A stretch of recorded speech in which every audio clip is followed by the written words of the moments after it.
৭১ on করি না, কিন্তু ৭১ আমাদের, ২৪ আমাদের, বাংলাদেশের সবার।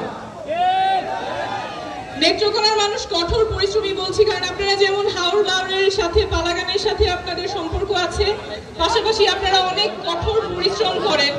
এই অঞ্চলে বন্যা একটা বাস্তবতা। বন্যা হঠাৎ হয়, অকস্মাৎ হয় এমন না। নিয়মিত বিরতিতে বন্যা হয়, আপনাদের ঘর বাড়ি ভেসে যায়, পানিবন্দী থাকেন অনেক বছর, অনেক বছর ধরে হয়ে আসছে এরকম।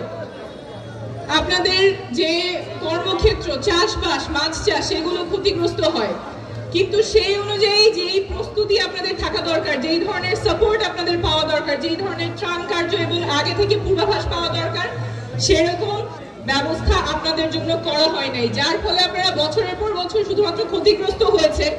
কিন্তু আপনাদের দুর্বার সাহস, শক্তি এবং যে রেজিলিয়েন্স আছে, সেটার মাধ্যমে আপনারা বন্যা মোকাবেলা করেছেন। মোকাবেলা করার মাধ্যমে, কঠোর পরিশ্রমের মাধ্যমে আপনারা বারবার ঘুরে দাঁড়িয়েছেন। কিন্তু রাষ্ট্রের যেই ধরনের সাপোর্ট আপনাদের দেওয়া দরকার ছিল, দেওয়া প্রয়োজন, এখন 2025 সালে এসে বন্যা মোকাবেলা করার জন্য আমাদের রাষ্ট্র থেকে যে ধরনের ব্যবস্থা নেওয়া প্রয়োজন, সেটা এখন পর্যন্ত হয় নাই। আপনাদের এই মাটি থেকে আমাদের আহ্বান থাকবে 2025 সাল এবং এই যে এখনকার যত ধরনের প্রযুক্তি আছে, ক্লাইমেট রেজিলিয়েন্সের ব্যবস্থা আছে, সেই সবগুলো যাতে আমাদের একটা মডার্ন পরিকল্পনা থাকে, যাতে করে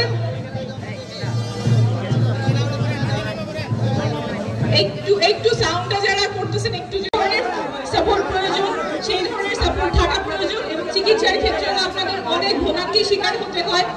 এইখানে যদি কারো জরুরি পরিস্থিতি হয়, যদি কারো হার্ট অ্যাটাক হয়, স্ট্রোক হয়, আপনারা এখানে যথাযথ চিকিৎসাটা পান না। এবং এইখানে যে হাসপাতাল আছে, সেই হাসপাতালে গেলে যে ওষুধ প্রয়োজন, ওষুধ দেখা যায় বাইরে থেকে কিনতে হয়, সাপ্লাই নাই। এই যে দুর্নীতির একটা চক্রের কারণে আপনাদের যেটা প্রাপ্য, হাসপাতালে গেলে আপনাদের যে ওষুধ পাওয়ার কথা, যে ফ্লুইড পাওয়ার কথা, ডাক্তার ফ্লুইড লিখে দিছে, কিন্তু সেই ফ্লুইড হাসপাতালে নাই, আপনার বাইরের দোকান থেকে কিনতে হবে। কিনে আনার পর্যন্ত যতখানি সময়টা নষ্ট হয়, যেই দুর্নীতির কারণে অনেক সময় এখানে প্রাণ নাশ হয়, যেই মৃত্যু অ্যাভয়েড করা যায়, সেই মৃত্যু দেখা যায় এই কালক্ষেপণের কারণে, এই ঘোরপ্যাচের কারণে হয় না। যেই দুর্নীতির কারণে মানুষের প্রাণগুলো এভাবে ঝরে যায়, সদর হাসপাতালগুলোতে অব্যবস্থাপনার শিকার হয়, সেই দুর্নীতি বাংলাদেশে আমরা ফেরত যেতে চাই না। এমন স্বাস্থ্য ব্যবস্থা চাই যেখানে টাকার অভাবে কেউ চিকিৎসার অভাবে মারা যাবে না। এই দুইটা কথাই থাকলো আপনাদের সাথে। আবার দেখা হবে সংগ্রামের রাজপথে।